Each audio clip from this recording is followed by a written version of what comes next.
Good evening, everyone, and welcome to WWD China's roundtable discussion, The Front Row. Today, our focus is on the spring-summer collections of 2026. This season has been one of transformation with, I think, 14 new creative directors defining heritage houses and brands, which will no doubt reshape the style landscape for the several years to come. So from Paris to Shanghai, from the runway to the market, the industry is shifting again in real time. So ladies and gentlemen, please welcome with me our senior editor, Zoe Liu. She is based in Paris, and she has invited two amazing guests to our first front row discussion. Zoe. Thank you, Johannes. So hello, everyone. I'm Zoe Ziyi Liu, Liu Ziyi in Chinese. And I'm very happy here to be with our very experienced professional guests today. So let's welcome with me the first, Florence Julienne, trend analyst, fashion journalist at Fashion United France. And she has worked more than 20 years in fashion. So if we include the 6 fashion shows and also the trade shows, she has already been to more than 1,500 events in fashion industry. So with this experience, I believe Florence can bring us very insightful suggestions and her opinion.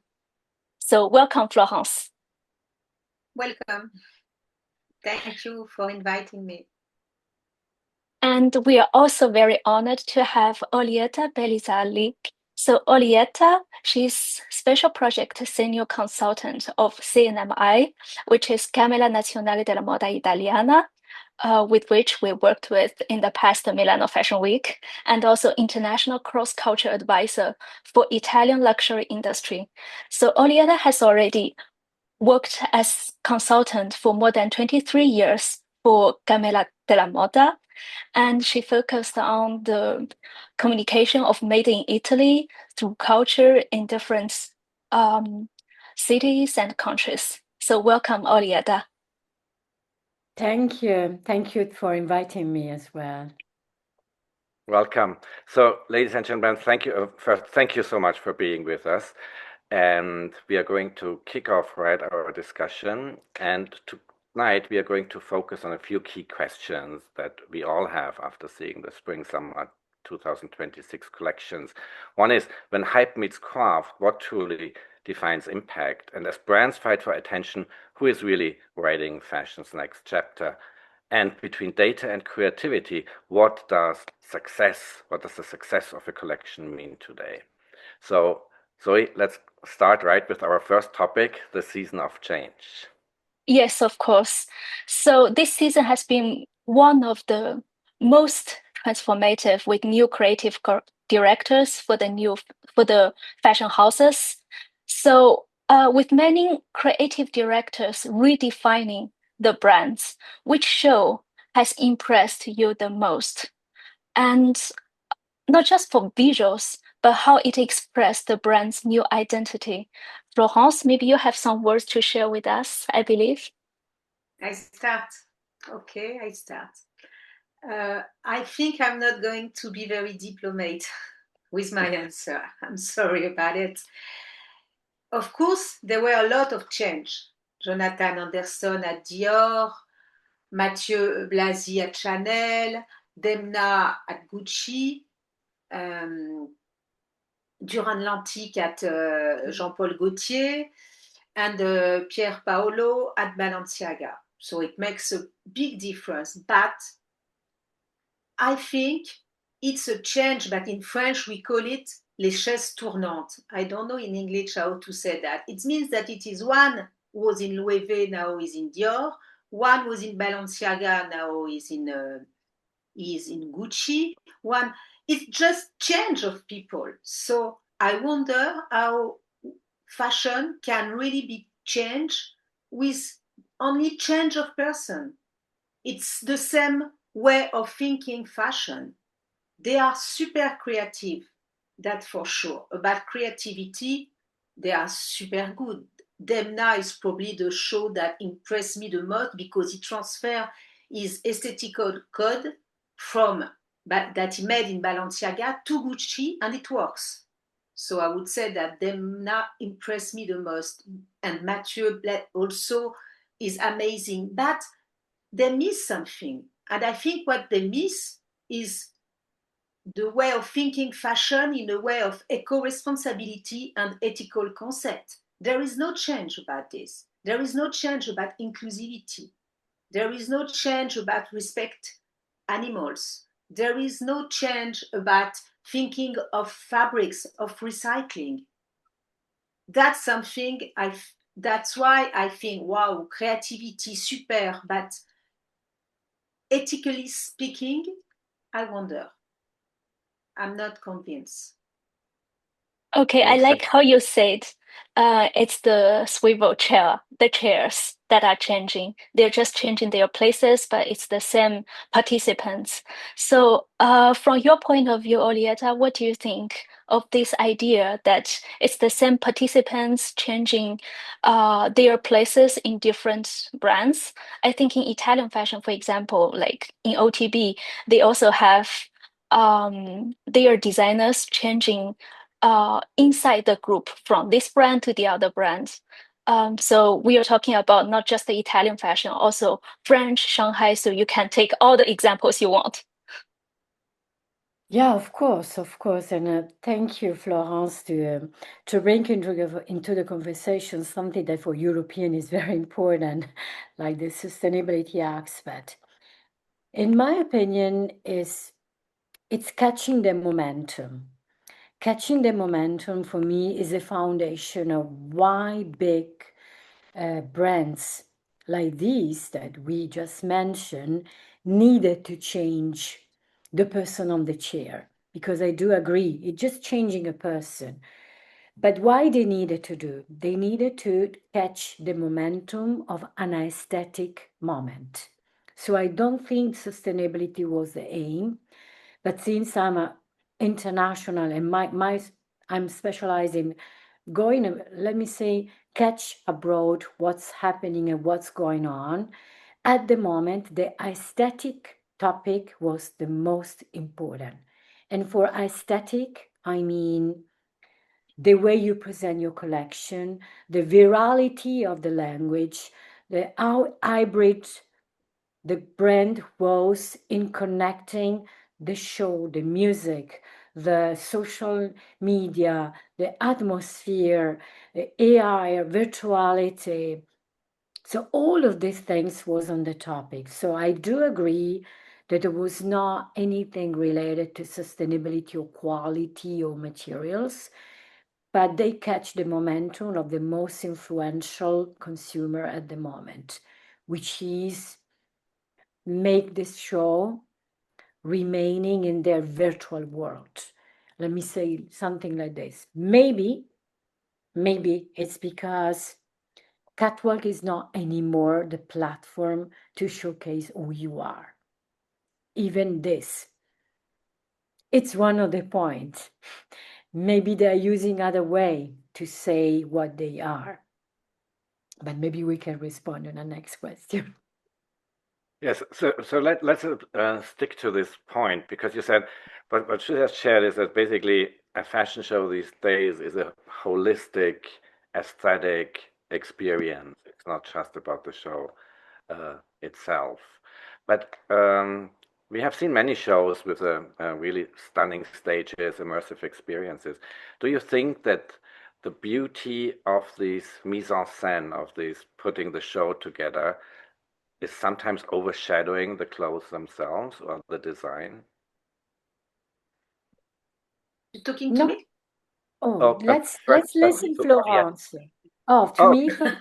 Yes, because you just mentioned it. So let's go with Orietta first, because you already mentioned the holistic aesthetic. No, I think the fashion show is not the only one they needed to express this. This is what I want to say. So when I look a brand like them, I don't see only what they did in a fashion show, honestly.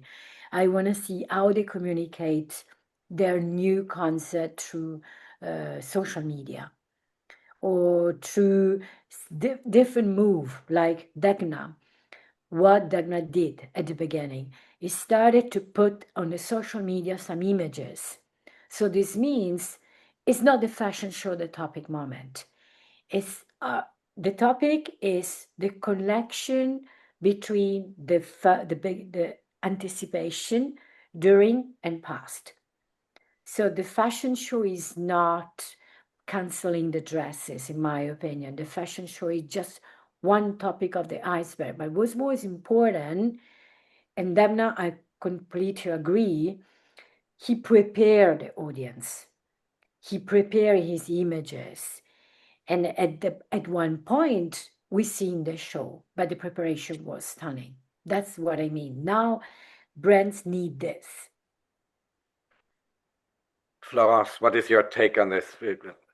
Orietta just mentioned that the strategy of Demna at Gucci, and from social, building up the expectation, sharing visual ideas, sharing creative ideas, and then it builds up to the show. So it's a really also a holistic communication process of your new collection. But it makes me think two things. First things is that now fashion is no more about garments, as say Orietta, is no more about clothes. Fashion is about lifestyle. And especially the luxury brands, if you look, they make, of course, cosmetic, perfumes, accessories, they make design, they make hotel, they make restaurant, they make food. So now a brand is no more only selling the clothes, it's about create an atmosphere, a lifestyle. Your lifestyle is Vuitton, your lifestyle is Dior, your lifestyle. So this is why the fashion shows are so impressive, and the front row is so celebrity about the fame. It's because the clothes doesn't really are not the more important. And one thing about it is that what they sell, the most that they sell, are bags and perfumes. And if you look at the collection during the show, if you go to the receipt looking at the clothes, and after you go to the shop, there are many things that are not done, especially Vuitton, I would say. They are not done, they are just for the spectacle. Spectacle, it's English?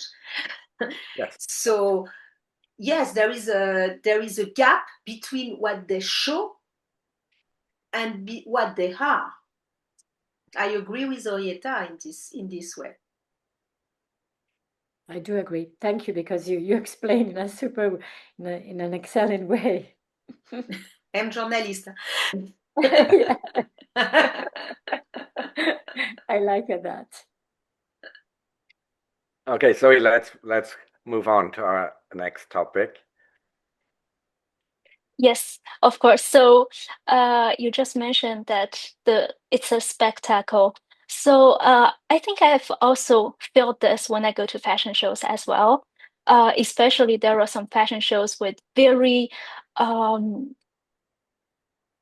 impressive live music, like a huge concert, very beautiful setting. For example, big houses, Louis Vuitton, Chanel, they all have this. So Chanel has been one of the most mentioned fashion show on social media this season. What do you think? It has a very beautiful setting, but do you really think Matteo Blasi has opened a new era for Chanel? Is it like this good? I think Orietta has something to say. We will leave Florence think about this for. Oh, that's just because I have something to say. I think, let me just start and put this into the conversation. I think this was the most challenging test of the season. I think, I don't know what you think, Florence, because of course it's but since now I'm in Asia, I work a lot in Asia. In South Korea, Chanel is the first brand, is the most, let me say, topic brands, which means it's an investment.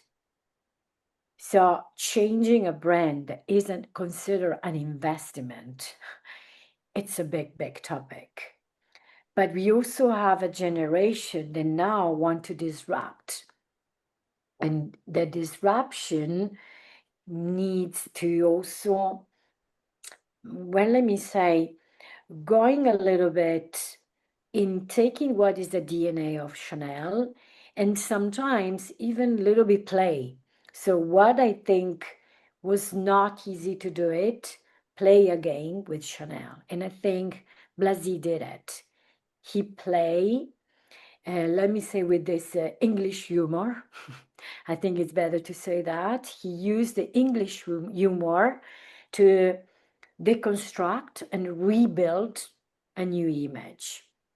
Otherwise, I don't think it's because people will not love Chanel anymore, but these types of brand needs to think in 3-5 years, not just 6 months to 6 months. So if you want to build a Chanel of 5 years from now, you need to start now to build it. So that's, in my opinion, yes, Blasi did a great job. I don't know if he can sell, but he did a great job because he had the courage to disrupt. And for you, Florence, what do you think? And also, for you, what brands has truly opened a new era this season for you? About Chanel, I am looking again at the thing. What I remember was the last one. The last dress was incredible. And plus the presentation, she smiles and it comes and it was so cool. And ça, c'est sûr. The setup of the show was amazing. The clothes were nice, especially that's why I'm looking again. The skirt with the open on the one legs, they were super nice. But and it's nice, but I'm not sure it's super modern. It's, I mean, for me, but it's only my opinion, modernity go with the street style, with the sportswear style. There's something like putting comment on dit un pantalon de survêtement en anglais, sportswear pant. You comprends, voilà. Sportswear pant with a jacket or survêtement with a tailor suit. Enfin, it's a mixed. For me, modernity is something with the mix, and I don't really see the mix. Not on this one, but not only in this one. Alors, for me, the good example for this is Pharrell Williams for Vuitton. This is what he does. He mixes the street influence with the music, the rap influence, with all this black energy. He put in the clothes, and I think it's super good. Here, it's still super classic. So if you are a bourgeoise or neo-rich girl and you want to go only in some place, blah, blah, blah, why not? But I wonder if Chanel, the image of Chanel has to be something cool, modern. She was Gabrielle Chanel. She was an avant-gardiste. She invents a lot of things to make the life of the woman change. I don't see in this collection the power of woman, the power of new woman. I don't really. I think it's nice, aesthetically speaking. Okay, but where is the modernity? I would ask Orietta. Maybe I don't see it. Maybe I don't see really the modernity of the look. Yes, I like it what you said. And I think, well, I was thinking, because of course we don't know exactly. I was thinking one point, me too, I'm following sport and technology in a super strong way. But since Chanel, I think it's more stronger in Asia, South Asia. If you think, I imagine Korea, because it's where, honestly, I always take my most impression, and then it goes all around South Asia. In South Korea, honestly, sport is already very strong, very big. And they are looking to, let me say a little bit back to a classic style. I don't want to say a classic style, but something that gave to them a kind of elegance. For Blasi was, he need to attract a typology of people that comes from South Korea, I can imagine, okay, that want to differentiate from the streetwear, because streetwear is too different from them, and they are part of this upper level people. They live between Los Angeles to South Korea, double passport. So here in South Asia, we have so many of these types of people. Might be happen that he wanted to do something like this, like Chanel was doing, bit different when everybody are going to follow the same direction. But this is true. He didn't took anything from the streetwear in a massive way like Louis Vuitton is doing. The only taken I have in my mind now is the situation and living in a place where golf, it's still very important. And now, moreover, women, young women want to go inside of this golf sport. It's something like they follow sport, but prestigious sport, not streetwear sports. So I'm trying to put all my elements, which are more in the market, but I do agree. And also another taken, Japan. In Japan, I did lately a very interesting event that I coordinated, moderated about women empowerment in creative industry. And I noticed most of the women in Japan, younger as well, they don't want to have power. Not at all. They want to be pretty, super nice, super elegant. Maybe they miss it this. Maybe we miss it that type of Chanel. I just put it on the floor now because you are all expert. Maybe you can give me something that Zoe knows. I can say things, and sometimes I need to have my, let me say, my expert people also to share it. But let's think about maybe Blasi. No, but I agree. I agree with you. I agree with you. When it comes with the society is getting more. How would I say? Classic. It's a nice way to say it.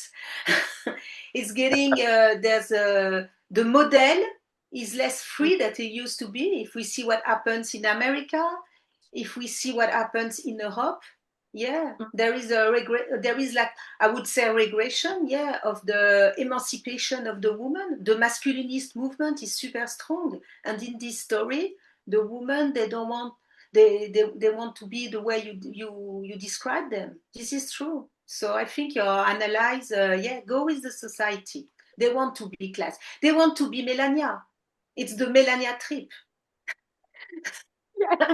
Yes, that's what I say. So I try my best to try to put all this energy, and then you see it's more than something more formal, like the club, the membership. I just had in Shanghai Fashion Week the same experience in one of the most classic and traditional old money club. But the people surrounded me was so young. So that was like, what's happened? I'm European. My mom teach me to be like a woman with independency. And in Japan, I had the same experience. That was a little bit, sometimes I like to put all the dots together and then think, oh, maybe they had a vision that I haven't. So that's a very good point. I think both of you have been making. If we are not now just looking at Chanel, because I also share the opinion that Orietta just shared, I think maybe I had to do a message that maybe is more about the Chanel that it will be in 5 years, because I'm not so sure that we are going to see like the first dress in the stores, because I'm not sure the Asian, especially when we talk about the Korean and Japanese Chanel clientele, really is ready for that. Maybe it was more to have a statement that Chanel is going back more to the Coco Chanel spirit, and the brand will change slowly, because disruptiveness in luxury houses has not always really played well in the last years. But one point you both mentioned is that you're seeing a rise of new conservatism in the fashion industry, Did you see this also in other cities? Because we are not only talking about Paris, like what you've seen in other shows in other cities. You think this is a common theme we see in the fashion world, a new conservatism arising? Florence. But yes, we say. We in America, I told you, it's the Melania Trump look. She's super, she influenced a lot. The way she looks always perfect with the hat, with the sunglasses. There were an event, she had some sunglasses, big sunglasses. And on TikTok, everybody was asking what sunglasses Melania was wearing. And we were all looking, and finally it was a Dior one. But yeah, she's influencer. And well, in France is the mess at the moment. So I can't say anything. But in Europe, yes, and I guess in Asia, Orietta know more than me. But yeah, I think it's a societal movement. People, they want the religion is getting stronger. The rules, well, there is a societal movement. You know, fashion is just a reflection of the society. It is. Can I also add Mexico? Mexico is another place. I do agree for Melania. Mexico is another place. I travel, when I'm not in Asia, I also do the other side of the world. Mexico is a reflection of another side of United States. And then they like it, this super elegance and this old moment. Let me say old moment, because it's very feminine. Femininity in this case, it's putting still again the women in a certain way. That's a little bit my topic. Also, it's also royal family had this part, as you know, but Melania is taking this aspect. Think about America is not only North America, it's also Central America, South America, even Brazil. So this topic, streetwear, it's more easier for them. And sometimes to be too much disruptive, the religion for them is very strong, the Catholic religion, I mean. But do you also see, Orietta, do you see this in Europe as well with the European designers? Because I'm not so sure. Is Melania having such a big impact as a style icon in Europe? No, but I think Europe is another side. So Europe had this wave of the quiet luxury in a certain way.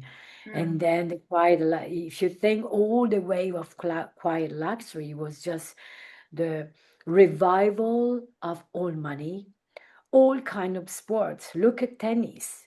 Come on.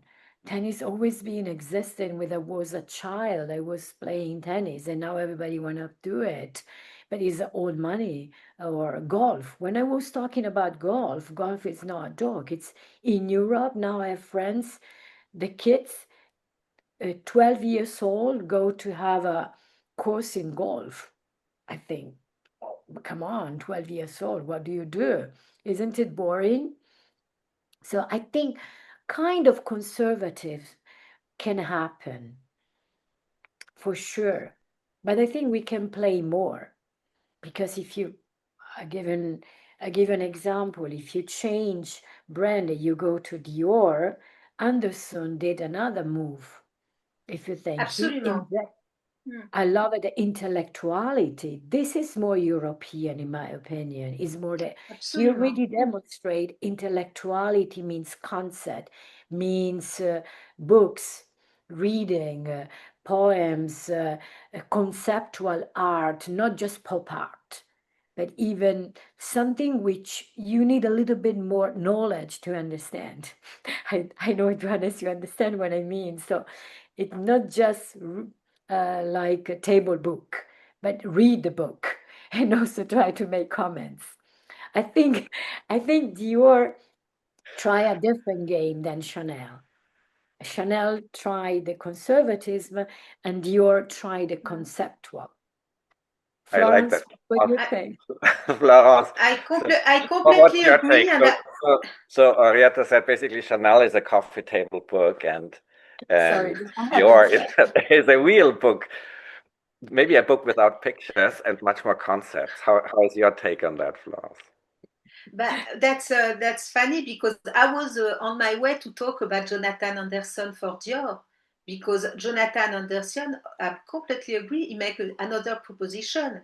And first with the miniskirt. The miniskirt for Dior, I don't know if someone use it for Dior before, I'm not sure. And they were super mini, and the proposition is very large. There is mini, there is transparent, there is this hat that the same. We were looking for the reference of the hat. It was a joke, Orietta, if you have the reference, Okay, I am client. And yes, he's more Jonathan. I think Jonathan Anderson can really make Dior out of this return of the classical way of being with all what it means. And it's not in the sport. It's just trying to make something fresh and cool. And well, I think Jonathan Anderson is a part of it. yes, thank you for that, because it is true. Having a short skirt inside of Dior was like, this is a revolution. It's not revolution, but it's really, even if you think who are the main target of those brands. Dior has one of the biggest community, when I say community of consumer, which are Indian. Indian are massive. Indian, Emirates, Saudi, but Indians a lot. But Indians now are moving, are traveling. They live in so many different places, and they, as a women, maybe they have more power than other Asians. Think about. Yeah, so I was about to mention this. So does this kind of appreciation and online attention will finally translate into real sales? What do you think of like all these brands? Among all the brands with new creative directors, which one do you think will get success in the after 6 months? Because I'm mentioning this because there's a very important figure that the earned media value (EMV) for this fashion season was $900 million, which is a lot. And based on an article of WWD that with the figures from Launching Metrics, the attention to this Paris Fashion Week of this season has gained almost the same attention as Cannes Film Festival. So who is going to win the game with the sales? What do you think? In how long time? How long time? In 1 year, 2 years? How do you see? For the coming collection, let's say for 1 year, short term, and long term, let's say 3 to 5 years. You can give both answer. Both answer. Yes, the same. of course. For 2 years, the same. They won't change. They won't change. They are super good. They won't change. During those 2 years, they won't change. That's my opinion. And for long term? I am not the oracle.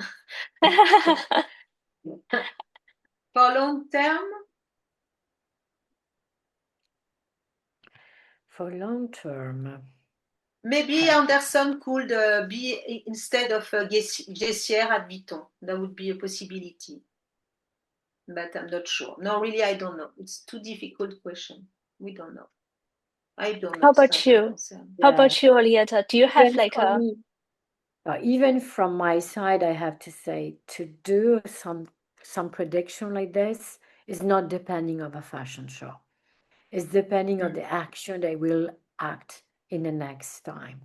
Action means how they localize, how they adapt the collection to every country, so every typology of client. Honestly, I think it's cool to write an article and say, oh, let's see this and this, but I don't trust. I'm so sorry if I'm very straight. I think depend of how they built and they structure the merchandising in each store in each country and how they target. Because Chanel could be one of the winner in one side. But Dior, it's absolutely the winner for those one are more intellectual. So depends. how they act, both. And it's not only short. For sure, even for me, it's not short because you need to wait at least 1 year. Because usually consumer need to see 2 rounds, so 2 seasons, and then you have to see what's going on. And then it's also political and economical, and I have to put this, business is also political and economical.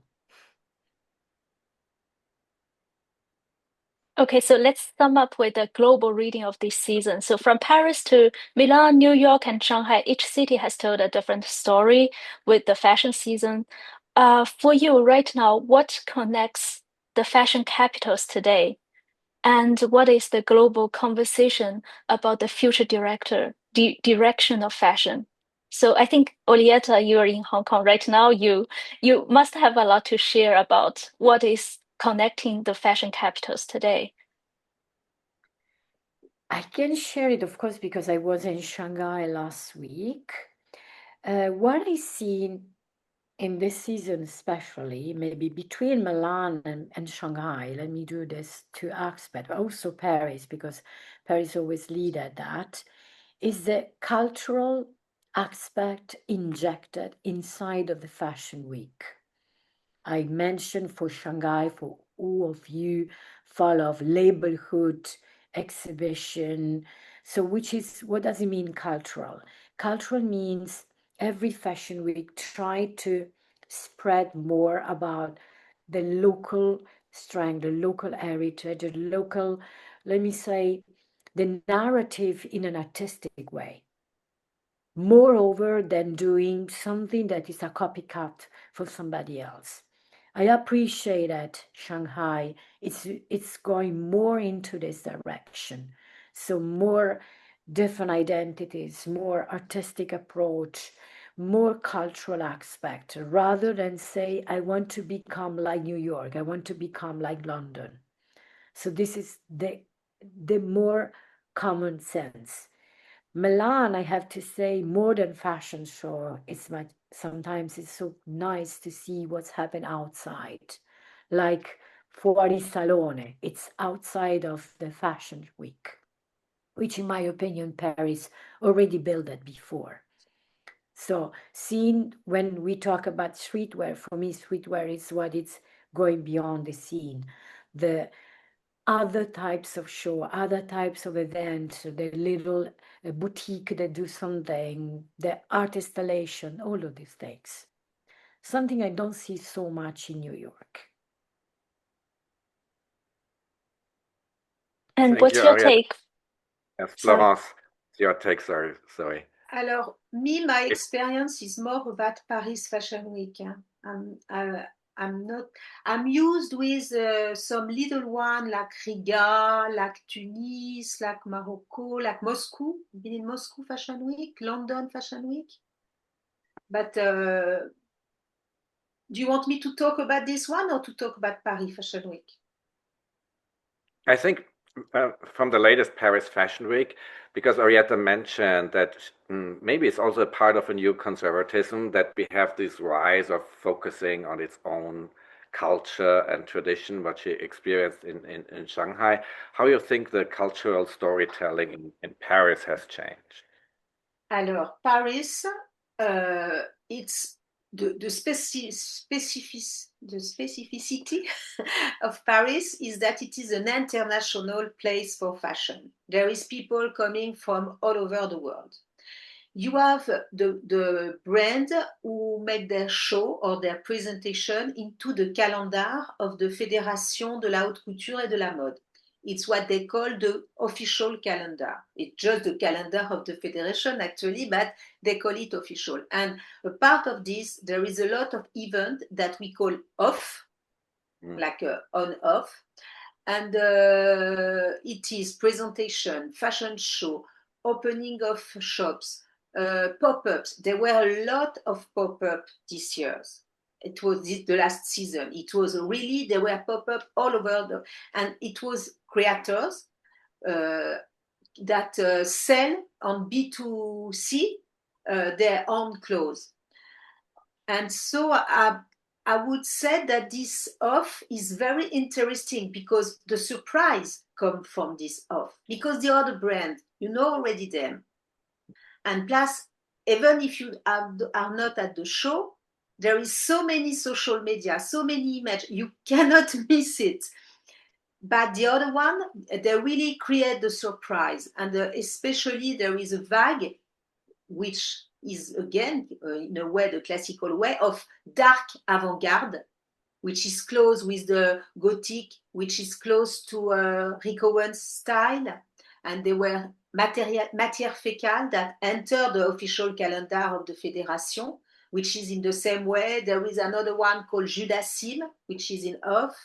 There is a pop-up called X Room. And all this dark avant-garde is like an answer to this very bourgeoisie collective.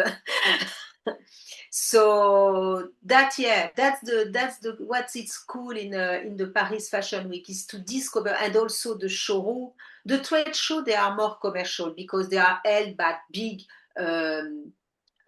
structure like GL Events for Tranoï and WSN for Première Class and Run.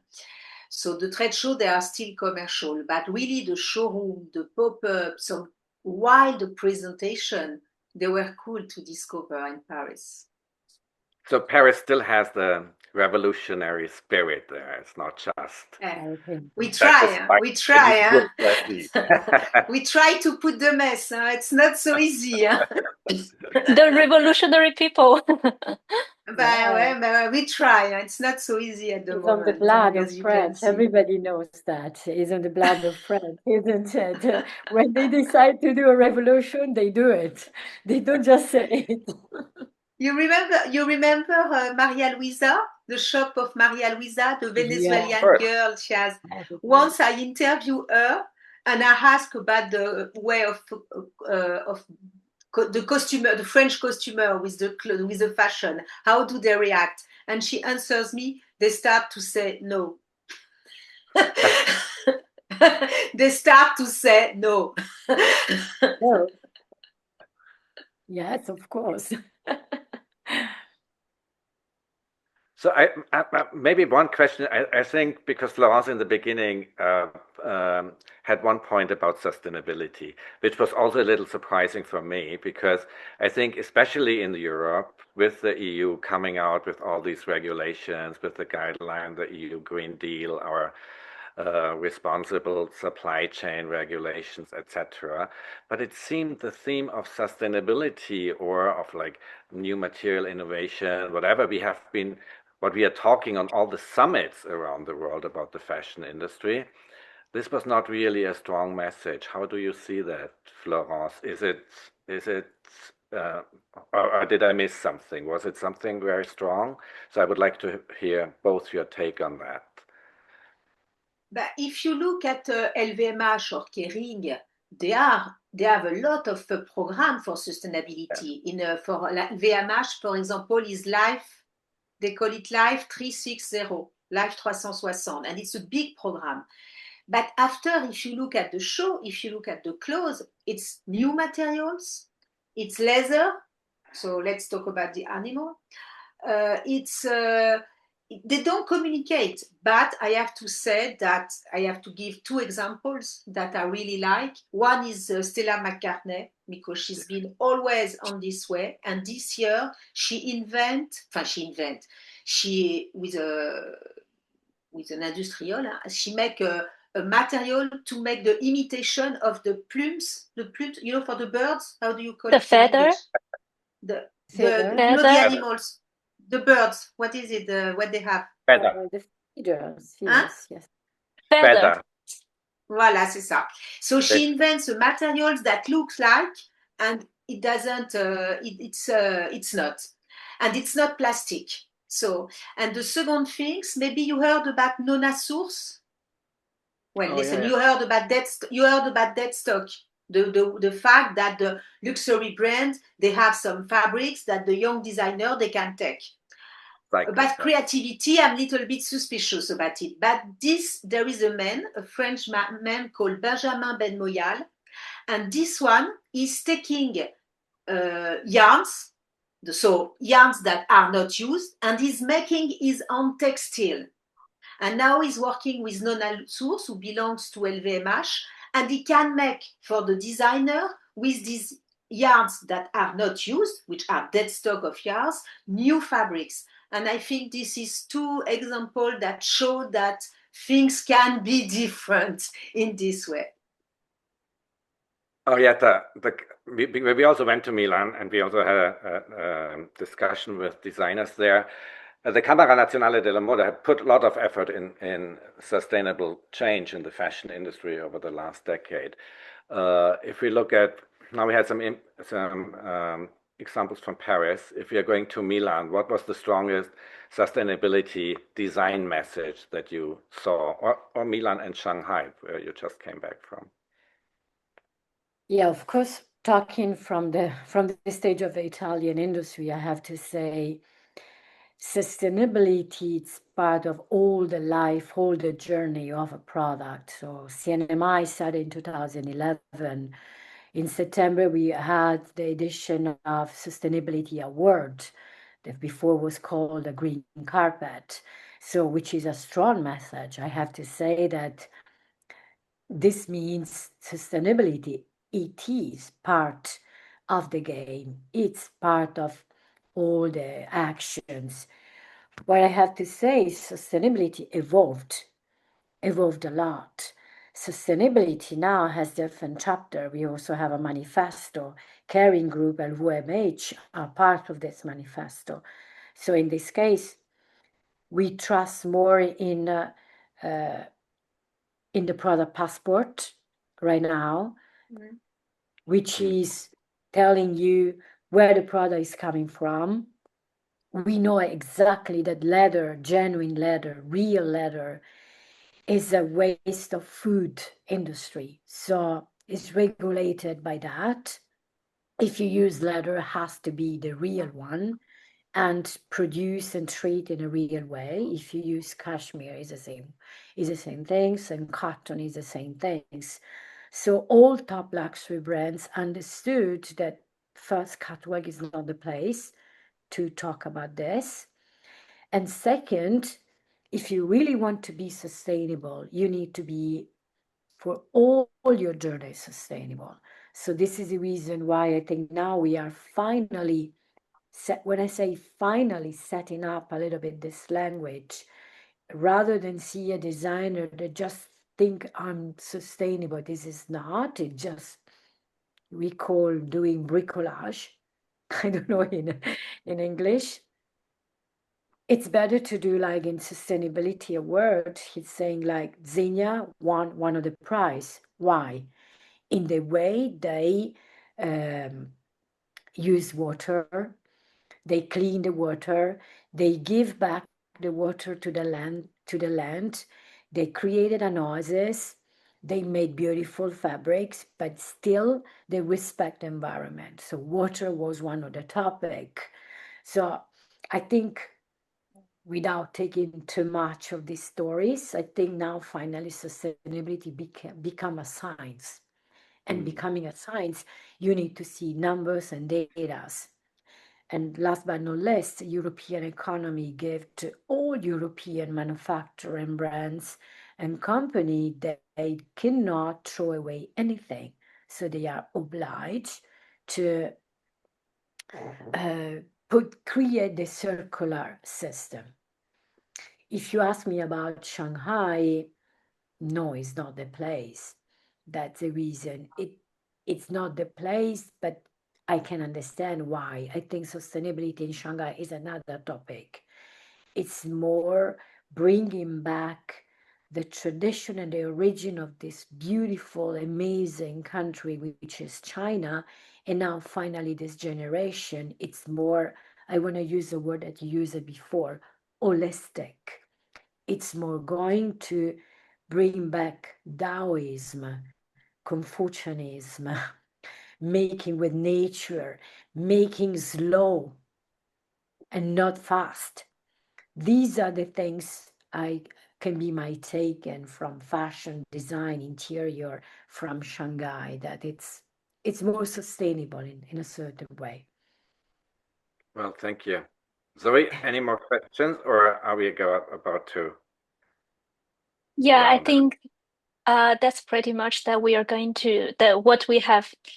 I think that's pretty much about this roundtable. So I would like to thank all of our guests for your insightful opinions. And Johannes, I don't know if you have anything to add for this roundtable at the Yes, end. thank you. A really big thanks to Florence and Orietta for their sharing. I think we Thank touched you. lots of interesting topics, and it was really wonderful to hear your personal take on the next season and what we just experienced at a few fashion shows all around the world. So thank you very much for being with us today. Also, thanks everyone from our WWD China audience for watching the front row at WWD. Thank you. Thank you. Thank Thank you for you. inviting us, and thank you to put us in this Thank you so interesting. much. Thank you.